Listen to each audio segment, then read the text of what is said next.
करते हैं जो मौजूदा वक्त में बड़ा इंपॉर्टेंट है। और जम्मू कश्मीर की तामीर और तरक्की की बात जब हो रही है, इस्लाहात की बात हो रही है, तब्दीली की बात हो रही है, तो पंचायती निज़ाम को या पंचायती इदारों को अलग कर दिया जाए तो ये शायद ज्यादती होगी। मौजूदा वक्त में हुकूमती सतह पर कई इकदाम भी उठाए गए हैं और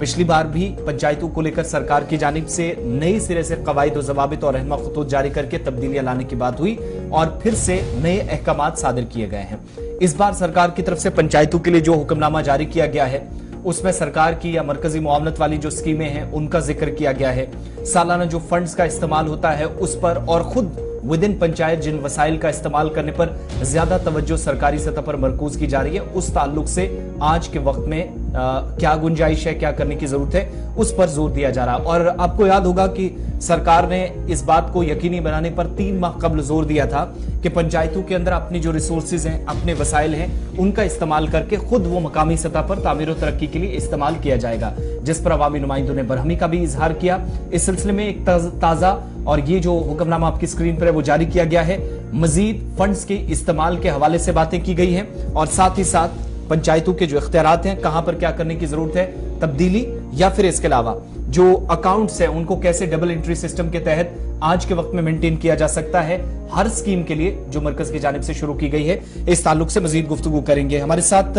डॉक्टर हरबख्श सिंह साहब हैं,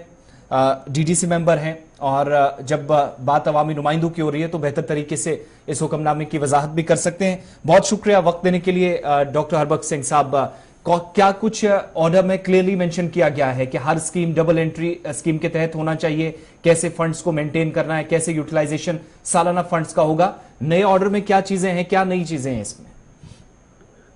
देखो, जो पंचायती राज एक्ट है उसमें ऑलरेडी ये चीजें मेंशन है, जो 73rd अमेंडमेंट है कि कुछ, लेकिन आज तक कोई वो इस तरह का कोई सर्कुलर नहीं आया था कि अब जो सर्कुलर आया वो पहले ही बात हो चुकी है, लेकिन इसमें अब एक चीज क्लियर नहीं है कि किन चीजों पे टैक्स लगेगा। ये जो ओन रिसोर्सेज हैं, जैसे कहीं पे टावर लगता है, कहीं पंचायत की बिल्डिंग है वो किराया पे है, या कोई इस तरह कम्युनिटी हॉल है या उस तरह की चीजें हैं, तो जो उनसे रेवेन्यू जनरेट होगा तभी तो ये प्रपोजल है, क्योंकि आज तक तो ऐसा हुआ नहीं है। तो उसमें फिर पावर्स रखे गए हैं, पंचायत को 5 लाख रुपए तक के पावर्स है कि वो उसमें कर सकते हैं, खर्चा कर सकते हैं। डिस्ट्रिक्ट ये जो बीडीसी काउंसिल है उसको 20 लाख तक के पावर्स है, तो उसके बाद जो डीडीसी काउंसिल है उसको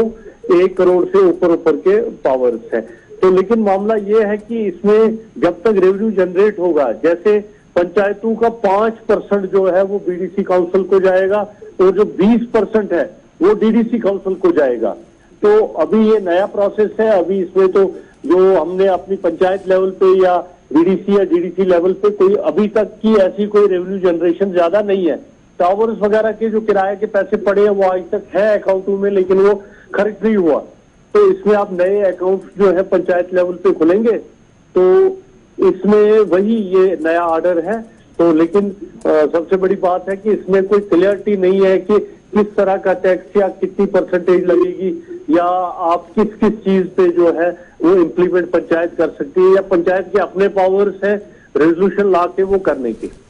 अच्छा, ये जो कहा जा रहा कि जनाब क्लियर कट गाइडलाइंस पंचायतों के पास नहीं थी कि एक्सपेंडिचर कहां पर होगा, जो ऑन सोर्स रेवेन्यू वाला पार्ट है, लेकिन अब कहा जा रहा है कि बाज़ाब्ता तौर पर सेक्शन 14 जो एक्ट का है वो नोटिफाई कर दिया गया है और ये ऑन सोर्स और रेवेन्यू हल्का पंचायतों का क्लियर कर दिया गया है कि किस तरीके का होगा, कैसे होगा। क्या कोई वजाहत है आपके पास कि क्या हो सकता है इसमें? नहीं, अभी कोई इंडिविजुअल ऑर्डर इसमें नहीं है, सेक्शन 14 का है ऑलरेडी। मैंने आपको कहा कि पीआरआई एक्ट में बहुत सारी चीजें हैं, जो 73rd अमेंडमेंट है उसमें तो एडमिनिस्ट्रेटिव पावर्स भी होते हैं, जैसे पंचायत या डीडीसी बीडीसी काउंसिल में है, लेकिन आज तक इम्प्लीमेंट, अब इन्होंने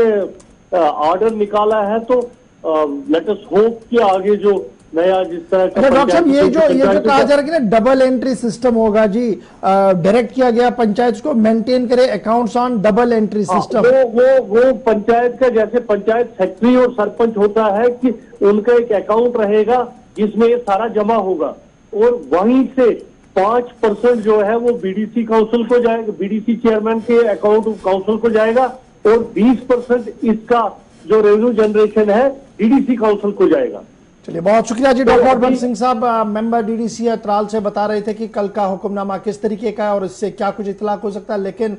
एक अकाउंटेबिलिटी और एक निज़ाम को बेहतर और फाल बनाने के लिए जम्मू कश्मीर इंतजामिया ने रात देर गए एक और ऑर्डर जो है वो जारी